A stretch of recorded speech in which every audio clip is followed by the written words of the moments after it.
കേരളത്തിൽ പുതുതായി വോട്ടർ പട്ടികയിൽ പേരുൾപ്പെടുത്താൻ വേണ്ടി നിയമാനുസൃതം അപേക്ഷ കൊടുക്കാവുന്നത് 2026 ജനുവരി 1-ന് 18 വയസ്സ് പൂർത്തിയാകുന്ന ആളുകൾക്കാണ്.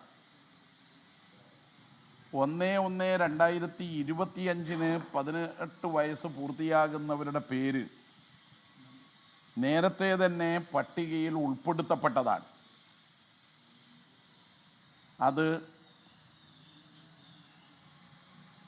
നോൺ മാപ്പിങ്ങിൽ പെടുന്നവർ വല്ലവരും ഉണ്ടെങ്കിൽ മാത്രമേ അത് ചെയ്യാത്തതുകൊണ്ട് പട്ടികയിൽ നിന്ന് ഉൾപ്പെടുത്താതിരിക്കുകയുള്ളൂ. നോൺ മാപ്പിംഗ് ആയാലും 19,32,000 അത് പട്ടികയിലുള്ളവരാണ്. ശരാശരി ഒരു വർഷം അഥവാ 18 വയസ്സ് 2026 ജനുവരിയിൽ പൂർത്തിയാകുന്നവരുടെ എണ്ണം കേരളത്തിലെ ബർത്ത് രജിസ്റ്റർ പരിശോധിച്ചാൽ ഒരു 1.5 ലക്ഷമാണ് വരിക. എന്ന് പറഞ്ഞാൽ 2026 ജനുവരി 1-ന് 18 വയസ്സ് പൂർത്തിയാകുന്നവർ എന്ന് പറഞ്ഞാൽ 2008 ജനുവരി 1-നോ അതിനു മുമ്പോ ജനിക്കണം.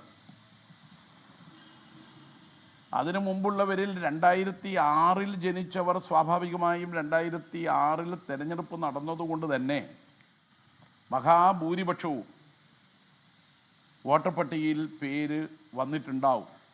കാരണം വോട്ടർ പട്ടികയിൽ പേര് വന്നാൽ മാത്രമാണ് അക്കാലത്ത് വോട്ട് ചെയ്യാൻ കഴിയുന്നത് എന്നതുകൊണ്ട് 2006-ലും 18 വയസ്സ് പൂർത്തിയാകുന്നവരെ വോട്ടർ പട്ടികയിൽ പേര് ചേർക്കാൻ അവസരമുണ്ടായതുകൊണ്ട് അവർ ചേർത്തിട്ടുണ്ടാവും. ചിലപ്പോൾ മെയ് മാസത്തിന് ശേഷം ജനിച്ചവരായിരിക്കും അവശേഷിക്കുന്നത്.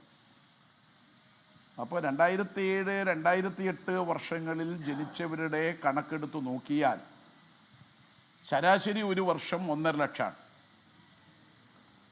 അപ്പോൾ 2 വർഷത്തതും കണക്കിലെടുത്താൽ 3 ലക്ഷം എന്ന് കണക്കാക്കാം. പക്ഷെ വന്നത് 40 ലക്ഷമാണ്.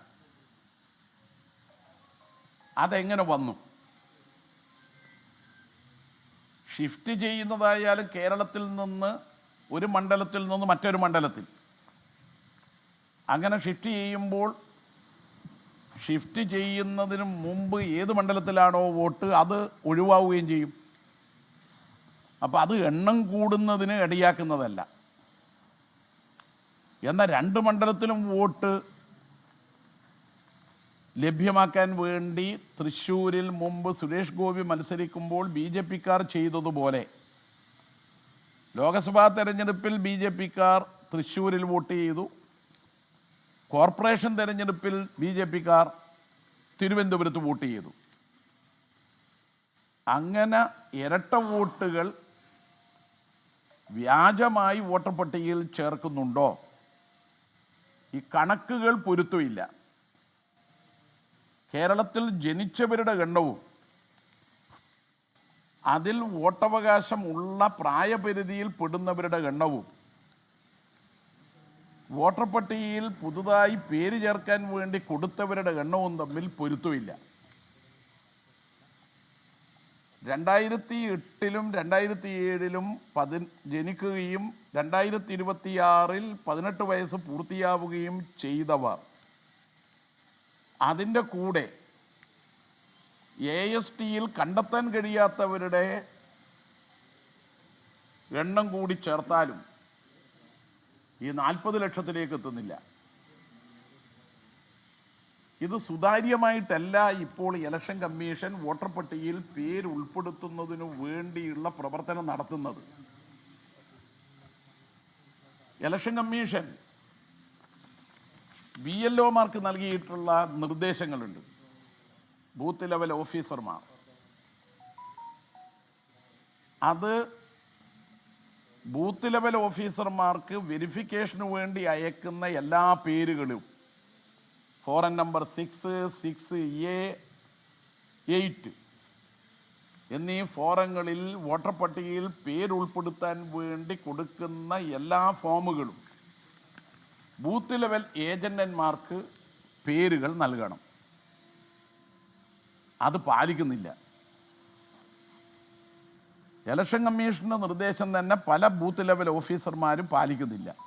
ലോകത്തെവിടെയായാലും ഏത് സമയത്തും 24 വാർത്തകളും ഓഗ്മെന്റഡ് റിയാലിറ്റി പാക്കേജുകളും എക്സ്പ്ലെയിനറുകളും വിശദമായി കാണാൻ ഞങ്ങളുടെ യൂട്യൂബ് ചാനൽ നിങ്ങൾക്ക് സബ്സ്ക്രൈബ് ചെയ്യാം.